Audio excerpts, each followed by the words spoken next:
Exit poll പ്രവചനങ്ങളെ UDF-ഉം LDF-ഉം തള്ളുമ്പോൾ അതിൽ പ്രതീക്ഷ വെക്കുകയാണ് BJP സംസ്ഥാന നേതൃത്വം. 3 സീറ്റും 27% വോട്ട് വിഹിതവും പ്രവചിക്കുന്ന സർവേകൾ നേതാക്കളെ ഞെട്ടിച്ചിരിക്കുകയാണ്.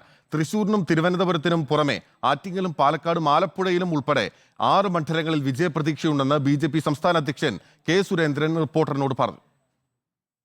ABP news C voter survey NDAക്ക് കേരളത്തിൽ 1 മുതൽ 3 വരെ സീറ്റുകൾ പ്രവചിക്കുന്നു. ഇന്ത്യ ന്യൂസ് ഡി ഡൈനാമിക്സ് NDAക്ക് 2 സീറ്റും ഇന്ത്യ ടുഡേ മൈ ആക്സിസ് NDAക്ക് 2 മുതൽ 3 വരെ സീറ്റും പ്രവചിക്കുന്നു. മറ്റെല്ലാ സർവേകളും സമാനമായി ചുരുങ്ങിയത് 1 സീറ്റെങ്കിലും BJPക്ക് കിട്ടുമെന്നാണ് പ്രവചിക്കുന്നത്. തൃശൂരിൽ വിജയം ഉറപ്പിക്കുന്ന BJP പക്ഷേ തിരുവനന്തപുരം പോലും സാധ്യതാ പട്ടികയിൽ നിലനിർത്തുകയാണ്. പക്ഷേ എക്സിറ്റ് പോൾ ഫലം വന്നതോടെ തിരുവനന്തപുരം മണ്ഡലവും BJP ഉറപ്പിക്കുന്നു. കൂടാതെ ആറ്റിങ്ങൽ, പാലക്കാട്, ആലപ്പുഴ മണ്ഡലങ്ങളിൽ വൻ മുന്നേറ്റം BJP പ്രതീക്ഷിക്കുന്നുണ്ട്. എക്സിറ്റ് പോൾ കേരളത്തിൽ പറഞ്ഞതിനേക്കാൾ കൂടുതൽ മണ്ഡലങ്ങളിൽ ഞങ്ങൾക്ക് പ്രതീക്ഷയുണ്ട്.